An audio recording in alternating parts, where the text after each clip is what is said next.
Ucrania entra en el tercer año de la guerra y desde hace meses la ayuda financiera de Estados Unidos y de la Unión Europea cayó en comparación de la cantidad de compromisos que hicieron en 2022. Esto según el Instituto Kiel para la Economía Mundial. En la política estadounidense, los republicanos se oponen a un proyecto de ley que se debate en la Cámara de Representantes para enviarle otros 60.000 millones de dólares a Ucrania, adicionales a los 75.000 millones que le ha dado Washington desde que inició la guerra con Rusia. En cambio, a finales de febrero, la Unión Europea dio luz verde para un nuevo paquete financiero por 50.000 millones de euros. Con esto, el bloque ha prometido 144.000 millones, de los cuales solo ha enviado 77.000 millones, según el Instituto Kiel. El presidente Volodymyr Zelensky le ha pedido a sus aliados occidentales que sí le envíen las ayudas, mientras que en Europa, el mandatario francés Emmanuel Macron encabezó una cumbre de 20 líderes mundiales en la que pidió más respaldo a Kiev, a pesar de que las ayudas del gobierno francés son ínfimas si se comparan con las de Alemania o Reino Unido, los mayores aportantes europeos. Con este panorama económico, ¿qué tanto podrá resistir Ucrania sin suficiente financiación? Especialmente si el Congreso de Estados Unidos no aprueba el nuevo paquete. Es lo que discutiremos en el debate de France 24. Para ello, nos acompañan Christian Herbolzheimer, director del Instituto Catalán Internacional para la Paz. Él está en Barcelona. Y en Berlín está Ezequiel Luis Vistoletti, profesor de Relaciones Internacionales en Alemania, conductor del canal de YouTube Demoliendo Mitos de la Política. Gracias por acompañarnos en nuestro programa. Y antes de comenzar, quiero recordarles que pueden dejar todos sus comentarios en las redes sociales usando el hashtag #eldebatef24. Si se pierden este programa, pueden repetirlo en YouTube o escucharlo en Apple Podcasts, Spotify, Deezer y TuneIn. Un saludo especial a quienes nos escuchan. Christian Herbolzheimer, comienzo con usted. Bienvenido al debate. ¿Cuál es el futuro que usted augura, al menos desde lo económico, para este tercer año de la guerra en Ucrania? Estamos ante un escenario, ha habido como tres movimientos. Movimiento inicial, ataque de Rusia, aunque se venía anunciando, a la práctica nadie creía que fuera a realizarse, o pocos lo creíamos, me incluyo yo mismo, porque desafiaba cualquier lógica política, económica y demás, pero se da el ataque. Y en ese primer ataque ruso hay una capacidad de resistencia ucraniana muy superior a la que hubieran creído nadie en ese momento, empezando por Rusia, pero también los aliados internacionales. Segundo momento, contraataque de Ucrania, donde hay unas esperanzas muy grandes que puede recuperar territorio, y es en este caso Rusia la que resiste mucho más de lo que se había pensado. Ahora estamos en un escenario de empate. Y la gran pregunta que tenemos es este empate se va a mantener en el tiempo, y es una posibilidad bastante significativa que sea un empate perpetuo, y por lo tanto la gran pregunta es cuántos muertos más, cuánto gasto económico más para un resultado que probablemente no se decante ni para un lado ni para el otro.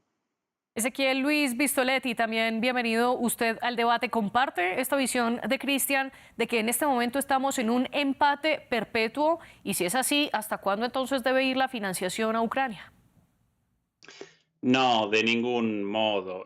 La guerra parece perdida para Ucrania ya desde hace tiempo, pero ahora muchísimo más. Presenciamos día a día avances rusos, mucho más aún desde la caída de Avdiivka hace poco más de una semana. Recordemos que Avdiivka representaba la ciudad más fortalecida de todo el frente, con fortalecimientos construidos desde 2014, desde el inicio del conflicto en el Donbass, una ciudad incluso más fortalecida que Bakhmut.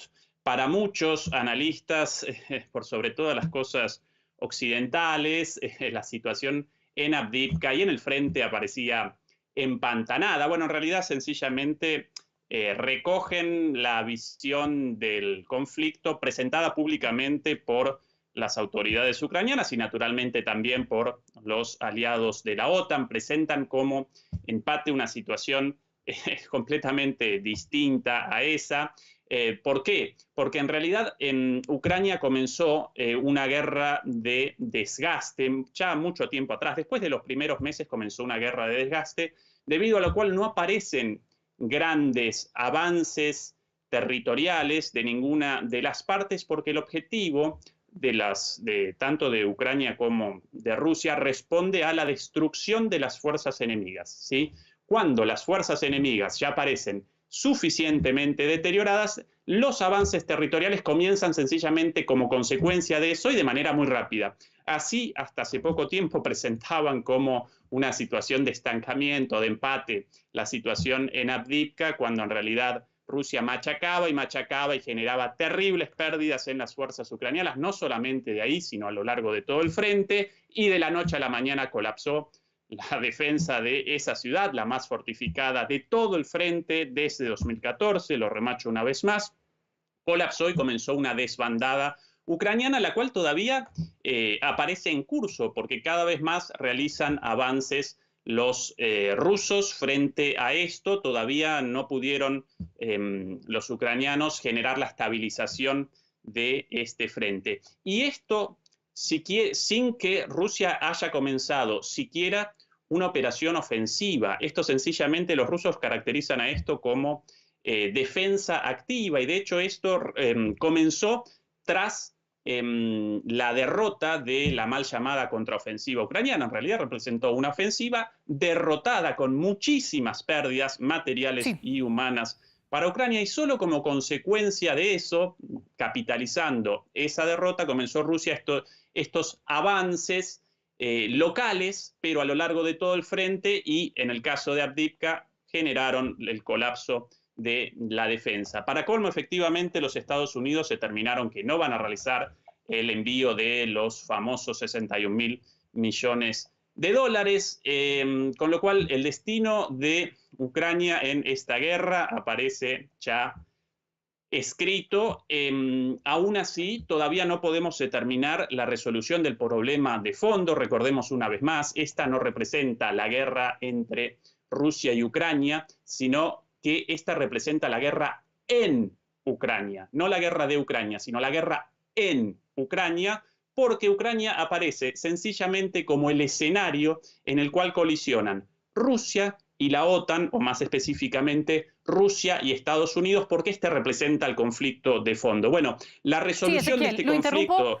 Lo interrumpo para continuar con Cristian, y simplemente una aclaración. Usted dice que Estados Unidos decidió ya no enviarle los 61.000 millones de dólares a Ucrania. Sin embargo, la Cámara de Representantes del Congreso sigue debatiendo este asunto, y el presidente Joe Biden sigue presionando a los legisladores para que sí aprueben este paquete. Cristian, Ezequiel mencionaba la caída de Avdiivka, y el presidente Zelensky atribuyó la caída de esta ciudad a la demora de entrega de ayuda financiera a las tropas ucranianas por parte de Occidente. ¿Es esto cierto para usted? ¿Qué tan responsable es Occidente y la falta de ayuda o la ayuda que no está llegando rápidamente al frente? Quisiera diferenciar dos planos de análisis, el de frente y de municiones, y en este caso claramente Rusia ha demostrado una capacidad militar en recursos humanos y en recursos armamentísticos superior a la capacidad no solamente de Ucrania, sino de Ucrania con los refuerzos y los apoyos que ha recibido. Entonces, hace meses que Ucrania se queja que no tiene la suficiente munición para mantener el frente y mucho menos la ofensiva que intentaron y que fracasó. A partir de aquí, la conversación, creo que el otro ponente planteaba que si esto es una guerra de Ucrania sobre Ucrania o en Ucrania. Y obviamente tiene múltiples dimensiones. Y tiene una dimensión geopolítica global, pero tiene una dimensión también de lógica entre Rusia y Ucrania. Es decir, ¿de qué estamos hablando cuando Rusia está ganando? ¿Está ganando el qué? ¿En relación a cuál objetivo? El objetivo inicial de Rusia era ocupar completamente Ucrania. Ahora parece que sea, por lo menos, dominar las provincias del Donbass que ellos han incluido ya en la constitución rusa. Son dos objetivos muy diferentes. En el fondo, la percepción en Ucrania, la percepción que tenemos en Europa, es que esto es una guerra realmente imperial, rusa, de ampliar sus dominios territoriales. Y lo que genera aquí, y es el segundo plano que anunciaba de análisis, mucha preocupación, es que cuando un miembro del Consejo de Seguridad de Naciones Unidas, cuyo mandato es prevenir y acabar con las guerras en el mundo, pues cuando un miembro garante de los 5 estados garantes del mandato de las Naciones Unidas lo rompe con esta norma internacional de una manera tan descarada, efectivamente contribuye a desestabilizar todo el mundo, porque las reglas que de por sí eran débiles, y Rusia no es el primero que las viola, todos los 5 estados miembros del Consejo de Seguridad en mayor o menor medida las violan, pero si estas reglas que son débiles y frágiles se siguen erosionando, lo que está en juego es la seguridad de todo el mundo. Y bajo esta idea de que esto es una guerra imperial, como usted la llama, Occidente está llamado a seguir apoyando financieramente a Ucrania. Sí, pero al mismo tiempo a buscar una solución que no pase necesariamente por el plano militar. Es decir, la diplomacia en estos momentos ha quedado en segundo término frente al frente de guerra, y una novedad muy importante en este contexto es que por primera vez Occidente, y me refiero sobre todo a Europa y Estados Unidos y Canadá,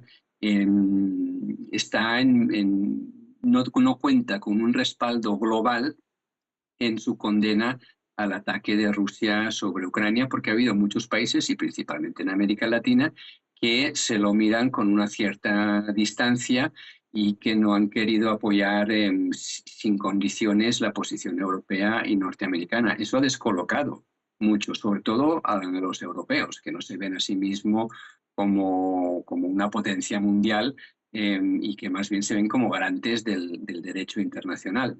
Y es un toque de alerta para Europa. Y a partir de aquí hay que escuchar estas voces y probablemente darles un espacio, un recorrido y un protagonismo diplomático a estos países que no se han alineado, y de nuevo insisto, América Latina puede jugar un papel muy importante allí, pues entonces es una oportunidad también para que otras diplomacias más allá de las habituales jueguen un papel para poner fin no solo a este conflicto, sino volver a dar credibilidad o robustecer al derecho internacional, que es el que en definitiva nos da una mínima garantía de seguridad a todos los países del mundo.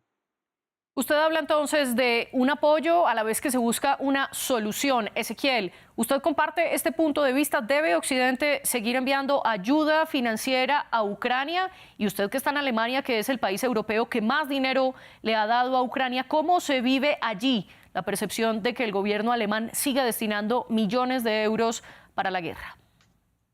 Bueno, comienzo con una aclaración. Efectivamente, la Cámara Baja aún no determinó si convalidará el paquete de ayuda solicitado por el gobierno de Biden, pero el vocero y presidente de la Cámara Baja, naturalmente perteneciente al Partido Republicano, ya rechazó en numerosas oportunidades la aprobación de este paquete de ayuda. Por lo tanto, en la práctica, Estados Unidos ya abandonó el apoyo a Ucrania en cuanto a el envío de dinero y de recursos militares. Por otro lado, presenciamos una situación en la cual, a pesar de los múltiples envíos de dinero, Occidente aparece en una posición en la cual carece de la capacidad militar para despachar los insumos necesarios para la guerra, no solamente el dinero, podrían desembolsar muchos más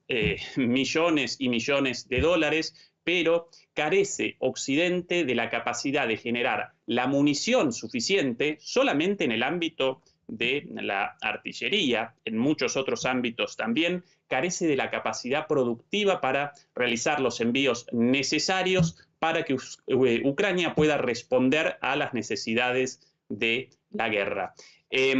Por otro lado, la visión de que esta guerra representa una guerra ligada al imperialismo ruso y que Rusia va a conquistar Europa el día de mañana, en realidad carece por completo de fundamento, representa parte de la propaganda occidental sin más. Los objetivos fueron establecidos muy claramente desde el inicio de la guerra y básicamente el principal objetivo aparecía en la neutralidad de Ucrania con respecto a la OTAN. Es el inicio de la guerra, lo cual no representa de ninguna manera una justificación de la invasión rusa a Ucrania en términos legales, pero sí representa una explicación del conflicto de fondo. Sobre los fondos enviados, hasta el momento fueron desembolsados alrededor de 250.000 millones de dólares. Aún así, una vez más, Ucrania aparece perdiendo la guerra. Respecto a la reconstrucción de Ucrania, según el Banco Mundial, todas estas cifras las presenta el propio Banco Mundial.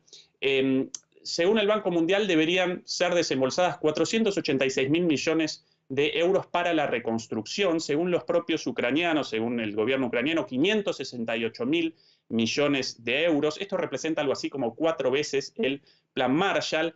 Una cantidad de dinero terrible, más aún si en algún momento la Unión Europea determinara el ingreso de Ucrania a la Unión Europea. Esto aparecería sobre los hombros de los contribuyentes europeos y por sobre todas las cosas, esa enorme cantidad de dinero ni siquiera sería canalizada al pobre pueblo ucraniano, la verdadera víctima de todo esto, sino que aparecerían como ganadores de este conflicto en términos económicos, muchas grandes empresas multinacionales, la gran mayoría de ellas estadounidenses, como Cargill, como BlackRock, pero también algunas europeas, como Monsanto, propiedad de Bayer, las cuales ya realizaron la adquisición de la gran mayoría de tierras negras en Ucrania, a pesar de la existencia de una ley sancionada en 2021, la cual determina la prohibición de la venta de tierras a empresas multinacionales, pero a través de distintos recursos legales, estas empresas ahora aparecen básicamente en posesión o en control de la gran mayoría de tierras ucranianas, las tierras negras, el gran recurso, como así también presenciamos la participación mayoritaria de multinacionales y de oligarcas ucranianos en los sectores económicos como la minería, como, bueno, precisamente como la producción de hidrocarburos en Ucrania, y ellos representarían los grandes ganadores en el caso de el pago de 568.000 millones de euros. Entonces, acá aparece muchísimo dinero enviado a esta locura sin ninguna voluntad de negociación por parte de los líderes occidentales, sobre los hombros de los ciudadanos contribuyentes de todos estos países, sin perspectivas de resolución y con la posibilidad, naturalmente, de una escalada, incluso no voluntaria, y el inicio de un conflicto directo entre la OTAN y Rusia, lo cual podría desencadenar una tercera guerra mundial entre potencias nucleares. Esa es la situación, y esa es la situación también respecto a el envío a este agujero negro ucraniano de fondos y fondos y más fondos en una batalla sin sentido y en una batalla ya perdida. En ese mismo sentido, muy brevemente, Ezequiel, ¿para usted tiene sentido enviar dinero a la reconstrucción en una guerra que continúa?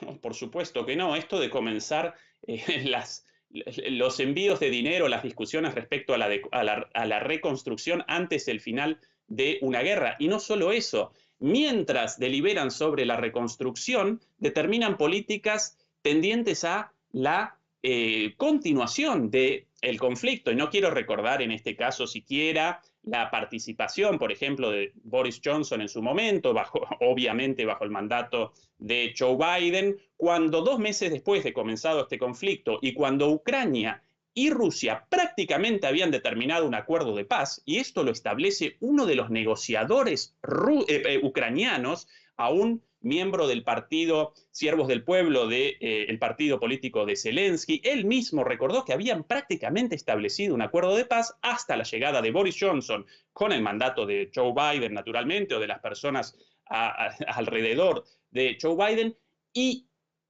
Boris Johnson básicamente coaccionó a Volodymyr Zelensky para que rechazara ese acuerdo de paz y, naturalmente, presentó la promesa de un apoyo indefinido en términos militares. Bueno, finalmente fue abandonada Ucrania a su suerte por los Estados Unidos y hoy aparece completamente destruida, su economía destruida, sus recursos en manos de grandes multinacionales y, por sobre todas las cosas, y esta era la gran tragedia, mermada poblacionalmente, muchísima gente muerta, muchísima gente abandonó, además desplazada el conflicto, y ni siquiera presenciamos perspectivas de regreso de esa gente a Ucrania.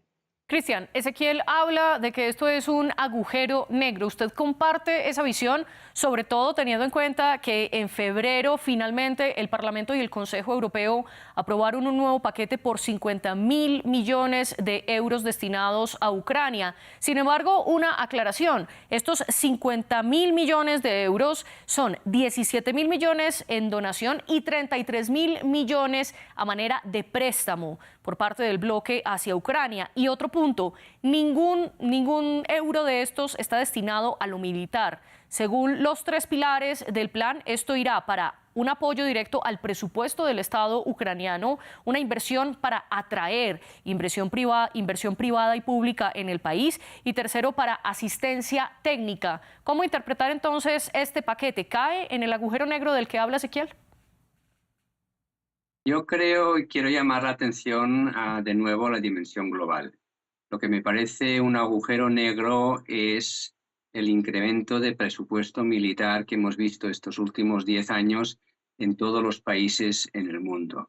Justamente en un momento donde somos conscientes más que nunca en la historia de la humanidad de la interdependencia de la humanidad y que los problemas que tenemos ambientales, de salud y económicos son globales y que por lo tanto solo con respuestas globales seremos capaces de darle salida, justo cuando necesitamos invertir una ingente cantidad de dinero para reconvertir completamente nuestra economía, nuestro modelo de producción y prevenir el calentamiento global, ahora resulta que estamos en una nueva escalada de gasto militar. En la guerra, la invasión rusa sobre Ucrania rompe completamente los acuerdos que había desde la época de la Guerra Fría. En la Guerra Fría estábamos en un momento de escalada militar, donde los dos bloques, soviético y occidental, iban compitiendo bajo el paradigma de que solo estaremos seguros si tenemos más armas que nuestro enemigo. Llegó un momento donde había tantas cabezas nucleares que hasta los propios líderes de ambos lados decidieron que eso no tiene sentido, y con tanto gasto militar no nos sentimos más seguros. Y cambió el paradigma. Cambió el paradigma a partir de los años 80 hacia una seguridad común. La lógica era entonces que yo solo me puedo sentir seguro si mi potencial adversario también se siente seguro. Y eso permitió durante 20-30 años una paulatina reducción de las cabezas nucleares en el ámbito soviético y en el ámbito occidental, y una reducción también de los gastos militares, que a partir de aquí este dinero se podía destinar a otras cosas. Esta lógica se ha roto. Volvemos a una lógica de Guerra Fría, de escalada militar y una presión muy alta para que los países destinen más dinero al presupuesto militar, con una visión de seguridad muy de épocas anteriores. Hoy en día la seguridad de la humanidad no depende tanto de la agresión militar de una potencia o de otra, sino de nuestra capacidad de adaptarnos y prevenir cambios climáticos y otros desastres de escala global. Ahí sí que hacen falta muchos recursos, y si los destinamos al armamento, clarísimamente nos alejamos de este objetivo. Y por eso insisto tanto que la conversación sobre Ucrania, estoy de acuerdo aquí con el otro ponente, es una guerra no solo sobre Ucrania. Yo insisto que sí, es un ataque imperialista para conquistar Ucrania, no Europa, Ucrania sí. Pero en el fondo lo que estamos hablando aquí es de la seguridad mundial, y el debate que nos plantea a nivel global es qué entendemos por seguridad, qué nos hace sentir más seguros. Y claramente que todos nos vayamos armando más, eso no tiene ningún horizonte de terminación. Hoy está puesto el horizonte en el ámbito de la OTAN en un 2% del presupuesto interior, y por qué no el 3, y por qué no el 4, y por qué no el 8, y por qué no el 12, como varios países también tienen. Esto no tiene fin. Eso sí que es un agujero negro. Y ante este problema de la seguridad global que usted plantea, si no es la escalada militar, entonces, ¿cuál es la solución, Cristian? Pues volver a tener unas normas que nos permiten generar la confianza necesaria para que las relaciones entre los estados y entre los pueblos no pasen por la amenaza y la coacción. Aquí hay que recordar que las Naciones Unidas se crean después de la Segunda Guerra Mundial porque la humanidad nos ponemos de acuerdo que nunca más una guerra mundial. Ezequiel. Las Naciones Unidas se crean con ese objetivo. A partir de aquí, obviamente, no se ha conseguido erradicar la guerra como mecanismo de relaciones internacionales, pero durante muchos años, durante muchas décadas, se redujo muy significativamente el número de conflictos armados y el número de muertos en los conflictos armados, hasta hace muy poquito. Ezequiel, comparte, Cristian, lo voy a interrumpir para darle la palabra a Ezequiel. Discúlpeme, ¿comparte usted este punto? Y si es así, entonces, ¿por qué el presidente Zelensky continúa sus giras? Recientemente estuvo en Arabia Saudita para recolectar más dinero y escalar su fuerza militar. Sí, finalmente participo en parte de la perspectiva de Cristian respecto a lo condenable de esta carrera armamentista. No obstante, debo recordar que el crecimiento del gasto militar no comienza con la guerra en Ucrania, sino que ya había comenzado claramente antes. Terriblemente, los países del norte global aparecen obsesionados con el aumento de su gasto militar hasta realizar una erogación de alrededor del 2% de su producto, de su PBI, en armas, básicamente. Mientras que desembolsan menos del 1%, alrededor del 0,7% en el mejor de los casos, para el combate de la pobreza. Esa es la indignidad de nuestra civilización humana y por sobre todas las cosas de los países del norte global. Menos del 1%, de hecho en el mejor de los casos los países nórdicos 0,7% para el combate del hambre y una obsesión por el 2% para la guerra, naturalmente un gasto destinado a la muerte, nada más y nada menos. ¿Cuál es la resolución para esto? Sí, efectivamente, la negociación en el marco de las Naciones Unidas, sin lugar a dudas, abandonar las hostilidades, y no solamente en el caso de Ucrania, también en los otros conflictos abiertos, como por ejemplo en el conflicto en Gaza. Lamentablemente, tanto en el conflicto en Gaza como en el conflicto en Ucrania, la OTAN, encabezada por los Estados Unidos, o por lo menos los Estados Unidos, en el conflicto en Gaza, Europa efectivamente acompaña los pedidos reiterados de alto el fuego, pero los Estados Unidos los rechazan con su poder de veto.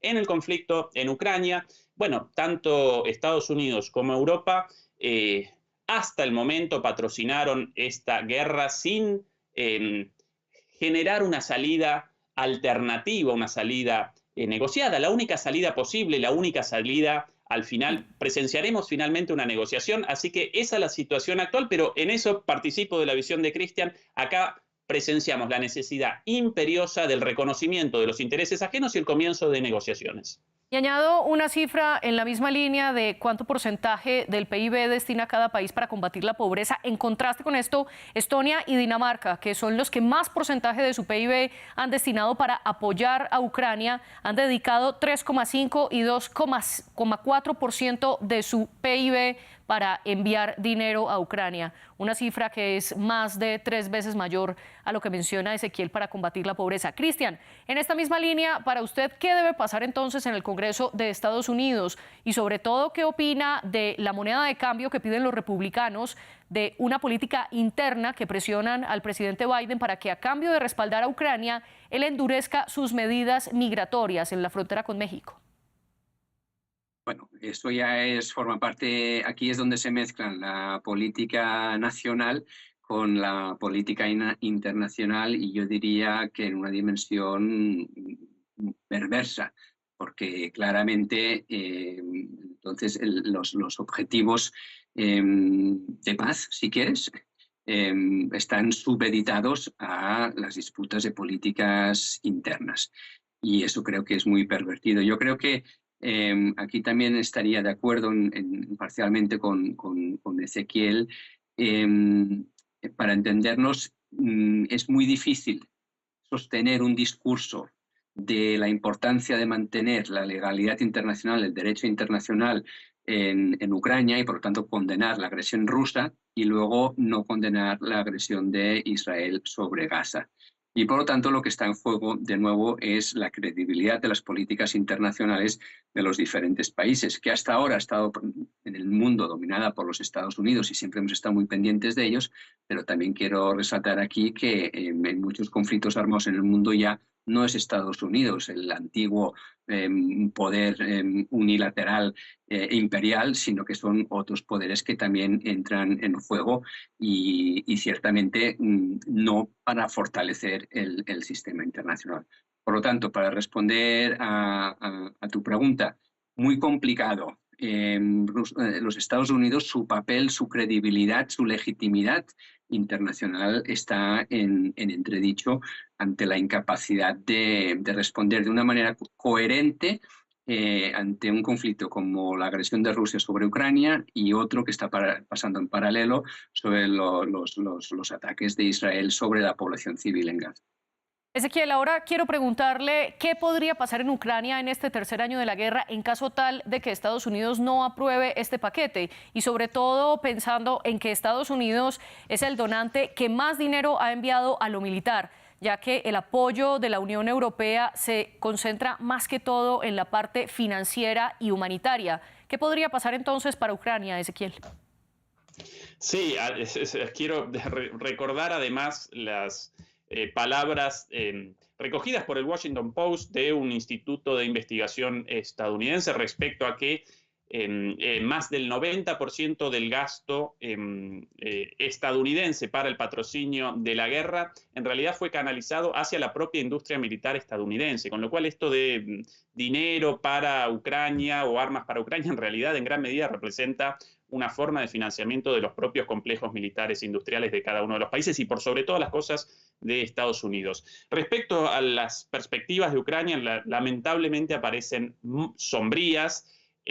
Ya hoy presenciamos una situación desesperante con cifras estimadas de más o menos 500.000 de muertos, con la destrucción total de su economía, con pérdidas territoriales ya irrecuperables, no solo según la perspectiva rusa, sino según la propia publicación Time estadounidense, la cual ya comenzó en su última columna a presentar esto como una un hecho dado, la situación de que Rusia no abandonará los territorios conquistados y que las negociaciones deberán comenzar a partir de ese lugar, de esa situación. Así que a lo largo de este año vamos a presenciar eso, los incrementales avances de Rusia respecto al territorio ucraniano, un aumento de las pérdidas, bueno, esta situación de cada vez menor financiamiento del Estado ucraniano, el cual ya representa un Estado fallido, y muy posiblemente en algún momento la negociación sobre la base de esta situación de fuerza muy perjudicial para Ucrania. Cristian, ¿y su perspectiva para este tercer año de la guerra cuál es? ¿Podría sobrevivir Ucrania sin el apoyo militar de Estados Unidos? Hemos hablado mucho en el debate de hoy, en general en la mayoría de los debates todo el mundo habla sobre Ucrania y se habla poco con Ucrania. Y aquí sí que quiero resaltar que es sorprendente la reacción que ha tenido la sociedad ucraniana en todos sus niveles en frente a la agresión rusa. Ucrania, antes de la agresión rusa, era un país con todas sus dificultades, sus peleas sociales, políticas, conflictos de todo tipo, dificultades de desarrollo, de corrupción, todo lo que quieran. Pero el ataque ruso ha unificado a la población de una manera sorprendente, que ha sorprendido incluso a la propia opinión pública internacional. Y a partir de aquí eso me parece fundamental, porque los ucranianos reclaman: no decidan ustedes por nosotros. Y por lo tanto, ¿qué es lo que va a pasar en Ucrania en el futuro? Yo creo que es impredecible. Comencé esta entrevista diciendo que ha habido dos movimientos contradictorios, un ataque ruso que generó una resistencia sorprendente de Ucrania y un contraataque ucraniano que ha supuesto una resistencia sorprendente de Rusia y que ahora estamos en un empate. Hasta ahora todo han sido especulaciones. Se especulaba que ganaba Rusia, se especulaba que ganaría Ucrania. Nadie sabe en estos momentos cómo acabará y ese es el drama, porque se inyectan millones y eso también forma parte de la duda, hasta cuándo, cuánto dinero más y durante cuánto tiempo más, porque no hay garantías de resultado ni para un lado ni para otro. En definitiva, puede haber negociaciones, como dice Ezequiel, porque se está estancada la situación o que Ucrania pierde, pero también puede no haber negociaciones. Podemos acabar aquí un escenario como el de Chipre o el del Sáhara Occidental o el de la Cachemira entre India y Pakistán, que son conflictos que están estancados desde hace décadas sin avances ni para un lado ni para otro, sin que haya negociaciones. Cristian Herbolzheimer y Ezequiel Luis Vistoletti, gracias por plantear estas perspectivas sobre la guerra en Ucrania y aquí en France 24 seguiremos atentos a lo que allí ocurra. Ustedes sigan conectados con nosotros y antes de despedirlos le agradezco a nuestras productoras Laura Garzón y Tania Herrera.